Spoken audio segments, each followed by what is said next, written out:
Okay. Mr. Defense Minister, thank you very much. There's a lot of talk about the war on terrorism, especially in the Western world. We hear a lot about Syria, we hear a lot about Iraq, we hear a lot about Yemen. It seems that people don't talk so much about Pakistan. Does this mean that the war on terror is not taking place in Pakistan or in Pakistan's region? The countries which you have mentioned, they are the latest chapters of the war on terror and all over the world. But Pakistan has faced this dilemma or this menace for last almost 3 decades now, and especially in last 1.5 decades since 9/11. We have been the frontline state, and practically the war on terror is being fought on our soil. And we have the biggest commitment any regular armed forces have anywhere else in the world. 172,000 soldiers are now fighting the war against terror, eliminating both TTP and TTA, Taliban, the Pakistani Taliban version and the Afghan Taliban version. The job which the combined armies of NATO and other countries, almost 16 armies, could not finish in Afghanistan, Pakistan Army playing the leading role, and with the cooperation of our brothers across the border in Afghanistan, we are going to finish this war, inshallah. You're going to finish this war, but as you say, it's been going on for a long, long time, and there have been attempts sometimes to negotiate, sometimes to fight. It's been an on and off phenomenon. What's the strategy right now? Well, these wars are cyclical wars. You know, they do not end abruptly. They actually these wars they come about in a quiet way, and they develop over the years, and they fade away also in the same manner. But as for what you mentioned about the negotiations, we tried the negotiations with TTP, the Pakistani Talibans, but the negotiations failed.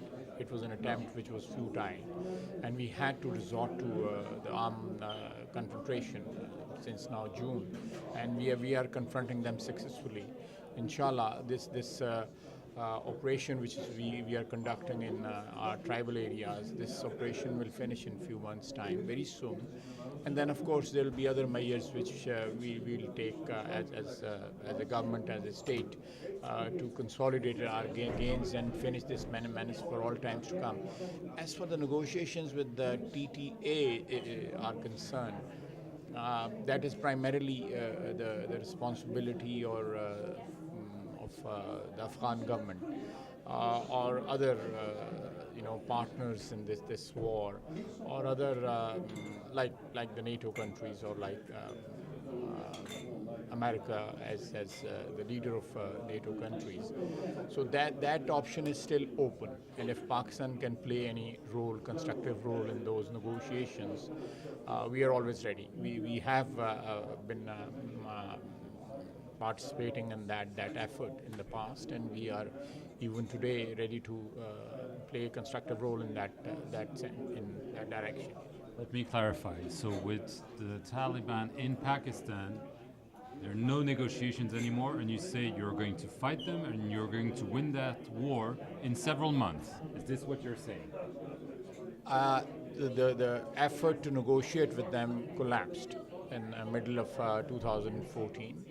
And we started the military action in earnest on 14th of June 2014. And this war is going on, this battle is going on, and as I said earlier, it's the biggest commitment of a regular army anywhere else in the world. We are, at the moment, 172,000 soldiers are committed in this war. So we will finish this war militarily, but there are other measures which we have to take in coming months or years. There are some medium-term attempts, there are some long-term attempts which we will have to make to eliminate this menace for all times to come. So that is one reply to what you were asking. The other one is across the border. That's TTA. If Afghan government attempts to negotiate with TTA or other parties in this conflict, like NATO or Americans. Obviously, Pakistan as a neighbor, as a brotherly neighbor of Afghanistan, we will like to help them, and we will help them if we can play a constructive role in that direction. We know that the relationship with the former Afghan president Hamid Karzai at times was very tense. There's a new president right now. We know Afghanistan has often accused Pakistan of fanning the flames in Afghanistan. Is the relationship improving with Afghanistan and its new leadership? Yeah, that is correct. You're absolutely right. I agree with you. Our relationships have been at times rough with Afghanistan in the past during President Karzai's tenure as president. But since the elections in the middle of 2014, our relationship has radically improved. And the accusation which was being leveled against Pakistan that we have some favorites, people who are operating across the border in Afghanistan, no, we are not making any exceptions. For us, all Talibans are bad Talibans. We are not making any exceptions. No good Talibans or bad Talibans. They're all bad Talibans. So that is one distinction which has to be kept in mind now. And we are in this effort together, Afghanistan and Pakistan. And in our opinion, peace in this region cannot take place without the cooperation and collaboration of these two brotherly countries, Pakistan and Afghanistan. Last issue, the relationship with India. We've seen the American president pay an important visit to India. What about that relationship? We know how tense it has been over the year historically. Do you see any possibility that there might be progress and even maybe a peaceful solution for the border region? That is our desire. Peace in the subcontinent is our desire, and we have demonstrated in the last 7-8 months, especially after the change of leadership in Delhi. We made some gestures, and they were actually directed towards creating a peaceful environment in the subcontinent. But perhaps those gestures or those attempts were misread by the Indian government, and they have in last 6 months, heating up our border, working boundary, and LOC. And there have been rather not some, but many attempts or violation of our borders, our territorial integrity, both on line of control and working boundary. And we still want peace in the region, and we still want to speak the language of peace. But if there is a war imposed upon us, we will retaliate in kind. But let me reiterate, we want peace in the region, and in last 6 months we demonstrated our desire to have peace in our region with India's, but perhaps they misread that. And if there is a retaliation or required in kind, Pakistan will be ready to do that. Did they misread it, or do you think the Indian leadership, the new Prime Minister, does not want peace with Pakistan?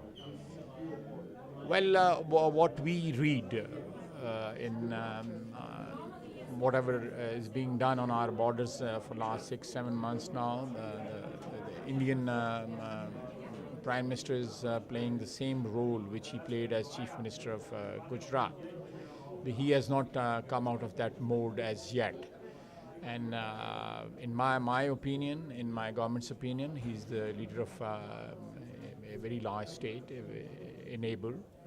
We share a very large border with India, and we want to live with them in peace.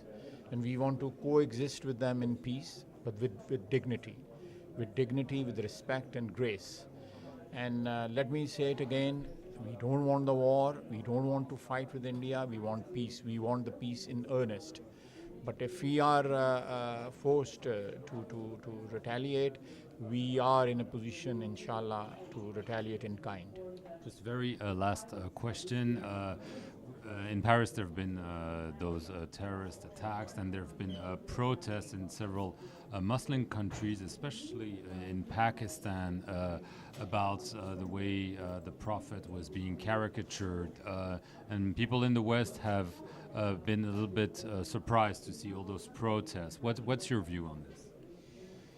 You know, the commitment, our commitment to our religion or faith, like any other religion or faith anywhere else in the world, is something which is non-negotiable. And what happened in Paris or anywhere else, the violence should be condemned.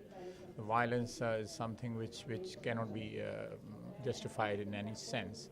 But at the same time, the host countries must take care of the sensitivities of different religions. You have laws in the West which take care of sensitivities of other religions, their history, and their recent history and their distant history also. And in the same way, the Muslims also have the right to demand that the host countries in Europe and elsewhere, or anywhere else, even that applies to us also, that we should also be sensitive to other religions. But this is something which is common in humanity. We must respect each other's religions and religious leaders, their prophets. They are biblical prophets. We respect all those prophets, and they must respect our messenger of God also. That's something which is non-negotiable, you know. But at the same time, as I said, these things in a civilized society, in a society which has values, which has history, like France, I have great love and respect for their history and their values. But they must, as I said, that you have laws in Europe against if somebody casts any aspersion against any other religion or their history, you have laws against them. You retaliate, or the law takes its course against those people who do that. That should apply in case of Islam also, that it's a matter of sensitivities, and it's not only with Islam, it's with other religions also. So this thing should be considered at a world forum also, that this thing should stop. Thank you. Okay. Thank you very much. Thank you. Thank you, Mr. Minister. Thank you.